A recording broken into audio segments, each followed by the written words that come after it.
Assalamualaikum, selamat pagi semuanya. Perkenalkan, nama saya Cindy Amelia dari kelas Ilmu Hukum 2 IHMB dengan MPM 2051109. Sebelumnya saya sebagai mahasiswa mengucapkan banyak terima kasih yang sebesar-besarnya kepada dosen saya yang mengajarkan mata kuliah Hukum Tata Negara, yaitu kepada Ibu Winserlitan SHMH. Baiklah, untuk UAS kali ini dosen saya memberikan tugas yaitu berupa membuat video yang mana sebagai mahasiswa menyampaikan materi yang pernah disampaikan oleh dosen saya sebelumnya mengenai hukum tata negara. Tanpa memperpanjang, mari kita mulai hukum tata negara. Materi ke-8, MA/MK KY Polri.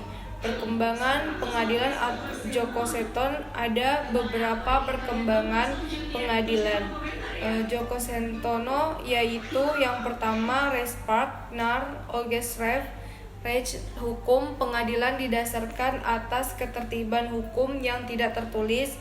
Yang kedua ada res partner presiden pengadilan didasarkan atas putusan hakim terdahulu. Yang ketiga ada res partner restakbok pengadilan didasarkan atas kitab hukum. Dan yang keempat ada restart partner bukan pengadilan berdasarkan di atas ketentuan undang-undangan dengan kekuasaan yudisial. Pilar ketiga dalam kekuasaan negara modern, kekuasaan kehakiman, di mana prinsip kehakiman independen, impartiality, integrity, property, equality, kompeten, dan diligensi. Pada kekuasaan kehakiman di Indonesia terdapat pada pasal 24 ayat 2 Undang-Undang Republik Indonesia tahun 1945, di mana menjelaskan kekuasaan kehakiman dilakukan oleh sebuah mahkamah agung dan badan peradilan yang berada di bawahnya dalam lingkungan peradilan umum, lingkungan peradilan agama, lingkungan peradilan militer, lingkungan peradilan tata usaha negara, dan oleh sebuah mahkamah konstitusi. MA atau disebut Mahkamah Agung, yang mana kita kenal sebagai lembaga tinggi negara yang memegang kekuasaan kehakiman berdasarkan pasal Undang-Undang 2048 tahun 2019. Maka kewenangan MA adalah yang pertama mengadili pada tingkat kasasi, yang kedua menguji peraturan perundang-undangan di bawah undang-undang terhadap undang-undang, yang ketiga ada Mahkamah Agung melaksanakan pengawasan tertinggi atas perbuatan pengadilan dalam lingkungan peradilan yang MK atau disebut Mahkamah Konstitusi merupakan lembaga yudikatif yang memiliki kewenangan sebagai pengadilan pada tingkat pertama dan terakhir. Berdasarkan pasal 29 Undang-Undang 48 tahun 2019, maka kewenangan dan kewajiban MK adalah yang pertama menguji undang-undang terhadap Undang-Undang Negara Republik tahun 1945, yang kedua menulis sengketa kewenangan lembaga negara, yang ketiga memutus pembubaran partai politik, dan yang keempat memutus perselisihan tentang hasil pemilihan umum, dan yang kelima memberikan putusan impeachment atau pemakzulan. KY atau Komisi Yudisial pasal 24B UUD NRI tahun 1945 berwenang mengusulkan pengangkatan hakim agung dan mempunyai wewenang lain dalam rangka menjaga dan menegakkan kehormatan, keluhuran, martabat, serta perilaku hakim. Polri, tugas pokok Kepolisian Negara Republik Indonesia adalah yang pertama memelihara keamanan dan ketertiban yang masyarakat, dan yang kedua menegakkan hukum, ketiga memberikan perlindungan, pengayoman, dan pelayanan kepada masyarakat. Hukum tata negara, materi yang ke-9 yaitu partai politik dan pemilihan umum. Di mana pada materi ini saya akan menyampaikan apa itu partai politik dan pemilihan umum. Partai politik dan pemilu merupakan bagian dari lembaga dan instrumen demokrasi di mana titik temu keduanya berada pada bagaimana menyediakan seseorang kemudian menempatkannya dalam jabatan-jabatan publik. Pada fungsi partai politik yaitu yang pertama ada komunikasi politik, yang kedua rekrutmen politik, yang ketiga sosialisasi politik, yang keempat manajemen politik. Dan sistem pemilu yang digunakan dunia ini sangat variatif. Sebuah negara dengan karakter demografis dan geografis, bentuk dan sistem pemerintahan yang sama belum tentu menganut sistem pemilihan yang sama.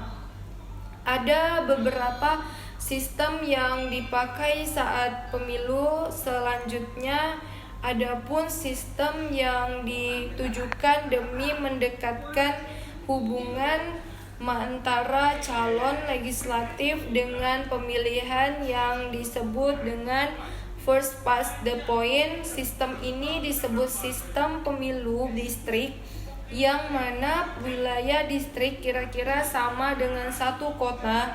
Misalnya ada kota Depok, kota Bekasi, kota Bogor, dan sejenisnya. Kecilnya wilayah yang diwakili membuat warga kota mengenal siapa calon legislatifnya.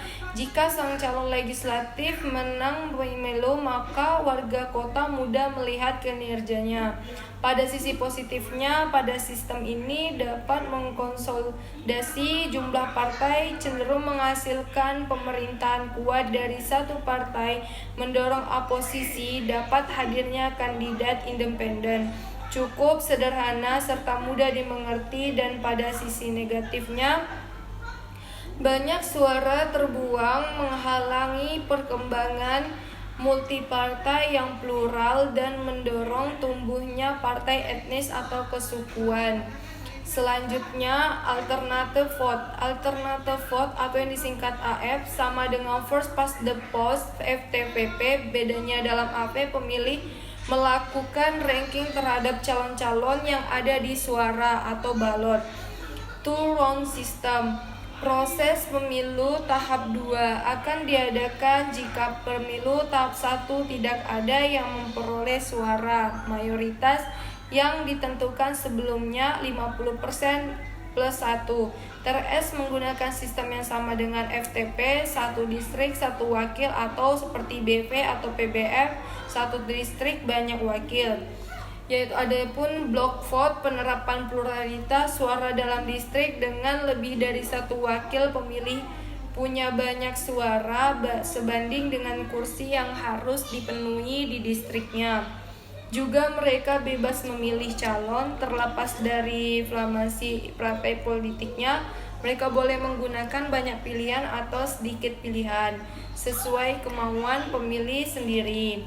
BF biasa digunakan di negara dengan partai politik yang lemah atau tidak ada. Party block vote. Esensi party block vote sama dengan FTP. Bedanya setiap distrik partai punya lebih dari 1 calon. Partai mencantumkan beberapa calon legislatif dalam surat suara. Proporsional, daftar setiap partai memuat daftar calon-calon bagi setiap daerah atau distrik pemilihan. Calon diurut berdasarkan nomor 1, 2, dan 3, seterusnya. Pemilih memilih partai dan partai menerima kursi secara proporsional dari total suara yang dihasilkan. Adapun single transferable vote STV menggunakan 1 distrik lebih dari 1 wakil, dan pemilih meranking calon menurut pilihannya di kertas suara seperti pada alternate vote. Dalam pemilih dibebaskan untuk meranking ataupun cukup memilih 1 saja. Sistem ini dipakai di Malta dan Republik Irlandia. Terdapat penentuan quotes yang berikutnya itu paralel. Pemilih mungkin menerima 1 suara surat yang digunakan untuk memilih calon ataupun partai seperti Korea Selatan, atau surat suara terpisah 1 kursi. mayoritas atau pluralitas, dan 1 untuk kursi proporsional Jepang, Lituania, dan Thailand. Maksud member proporsional, kursi sistem proporsional dianugerahkan bagi setiap hasil yang dianggap proporsional. Adapun MMP digunakan di Albania, Bolivia, Jerman, Hungaria, Italia, Lesotho, Meksiko, Selandia Baru, dan Venezuela. Hukum tata negara selanjutnya, materi yang ke-10 yaitu tentang kewarganegaraan. Pasti sebagian dari kita tahu apa itu kewarganegaraan, dimulai dari warga negara di mana penduduk sebuah negara atau bangsa berdasarkan keturunannya, tempat kelahiran, dan sebagainya, yang mempunyai kewajiban dan hak penuh sebagai seorang warga dari negara itu atau KBBI. Dan selanjutnya tentang kewarganegaraan, di mana keanggotaan suatu bangsa tertentu yakni sejumlah manusia yang terikat dengan yang lainnya karena kesatuan bahasa tertentu, yakni sejumlah manusia yang terikat dengan yang lainnya karena kesatuan bahasa, kehidupan sosial budaya, serta kesadaran nasionalnya yang disebut Wolhoff. Adapun penentuan kewarganegaraan, yang pertama ada unsur darah, keturunan atau yang disebut ius sanguinis, law of the blood. Kewarganegaraan dari orang tua yang menurunkannya menentukan kewarganegaraan seseorang betapapun ia dilahirkan di luar negaranya. Yang kedua ada unsur daerah, tempat kelahiran yang disebut dengan ius soli atau law of the soil. Soli, kewarganegaraan seseorang ditentukan di mana ia dilahirkan. Dan yang ketiga yaitu unsur kewarganegaraan atau naturalisasi. Seseorang berkewarganegaraan asing dapat mengajukan permohonan untuk menjadi kewarganegara dari suatu negara tertentu setelah dapat melengkapi beberapa syarat tertentu. Adapun masalah kewarganegaraan yaitu bipatri dan apatri. Bipatri, negara yang menerapkan sistem ius sanguinis melahirkan anaknya di suatu negara yang menerapkan sistem ius soli, maka anak tersebut tetap dinyatakan sebagai warga negara yang dimana orang tuanya berasal dan juga dinyatakan sebagai warga negara dari negara di mana ia dilahirkan. Selanjutnya ada apatrid, negara yang menerapkan sistem ius soli melahirkan anaknya ius soli sanguinis, maka anak tersebut tidak lagi dianggap sebagai warga negara dari kedua orang tuanya. Adapun yang disebut kehilangan kewarganegaraan, yang pertama yaitu memperoleh kewarganegaraan lain atas kemauan sendiri. Yang kedua tidak menolak atau tidak melepaskan kewarganegaraan lain. Yang ketiga dinyatakan hilang kewarganegaraan oleh presiden atas permohonannya sendiri. Yang keempat masuk sedalam dinas tentara asing baik secara sukarela atau tanpa izin terlebih dahulu dari presiden. Dan yang kelima tidak diwajibkan tetapi turut serta dalam pemilihan sesuatu yang bersifat ketatanegaraan suatu negara asing. Dan yang keenam secara sukarela mengangkat sumpah atau menyatakan janji setia kepada negara asing atau bagian dari negara tersebut. Dan yang ketujuh mempunyai paspor atau surat lain yang menandakan suatu tanda kewarganegaraan yang berlaku atas negara lain. Yang kedelapan bertempat tinggal di luar wilayah Indonesia selama 5 tahun terus menerus, bukan dalam tugas negara, tanpa alasan yang sah dan sengaja tidak menyatakan keinginan untuk tetap menjadi warga negara. Dan yang kesembilan menikah dengan WNA yang mengharuskan kewarganegaraan pasangan mengikuti pasangan WNA tersebut. Baiklah, selanjutnya ada beberapa peroleh kembali kewarganegaraan. Yang pertama yaitu mengajukan permohonan melalui naturalisasi. Yang kedua kehilangan karena bertempat di luar negeri. 5 tahun berturut tanpa pemberitahuan dapat mengajukan permohonan kepada Menteri atau Perwakilan Republik Indonesia. Yang ketiga, kehilangan karena perkawinan dapat diajukan dengan mengajukan permohonan bila bercerai atau pasangan mengajukan permohonan menjadi WNI. Dan materi selanjutnya yang terakhir yaitu hukum tata negara, materi yang ke-11 ada negara hukum dan HAM. Negara hukum adalah negara penyelenggaraan kekuasaan pemerintahan dan kehidupan bernegaranya didasarkan atas hukum. Hak asasi manusia atau disebut dengan HAM adalah hak-hak yang dimiliki manusia semata-mata karena ia manusia. Umat manusia memilikinya bukan karena diberikan kepadanya oleh masyarakat atau berdasarkan hukum positif, melainkan semata-mata berdasarkan martabatnya. Dan selanjutnya adapun pelanggaran HAM. Pelanggaran HAM adalah setiap perbuatan seseorang atau kelompok orang termasuk aparat negara baik disengaja maupun tidak sengaja atau kelalaian yang secara melawan hukum mengurangi, menghalangi, membatasi dan atau mencabut hak asasi manusia seseorang atau kelompok orang yang dijamin oleh undang-undang dan tidak mendapatkan atau dikhawatirkan tidak akan memperoleh penyelesaian hukum yang adil dan benar berdasarkan mekanisme hukum yang berlaku.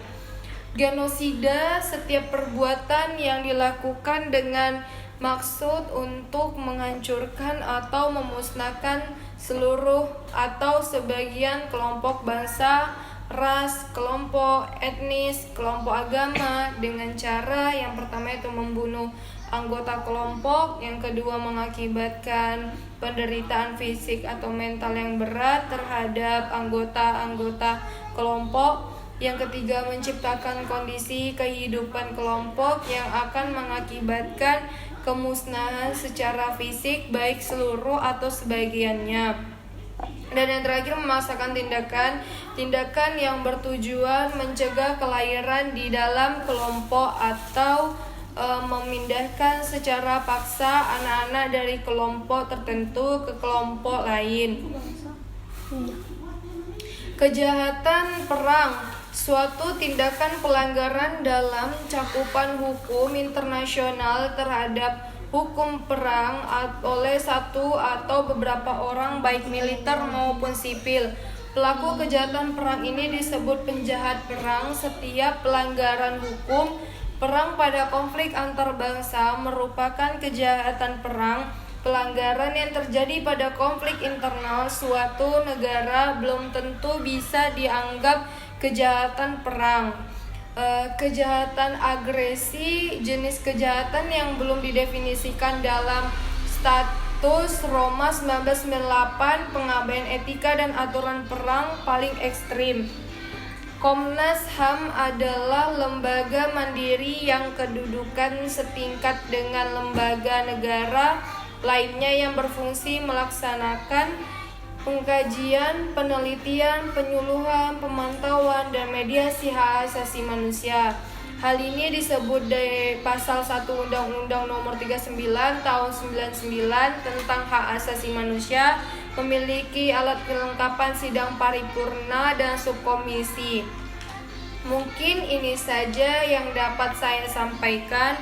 Beberapa materi yang sudah dijelaskan sebelumnya oleh dosen saya. Apabila ada kekurangan atau kesalahan, mohon dimaafkan. Terima kasih. Selamat pagi.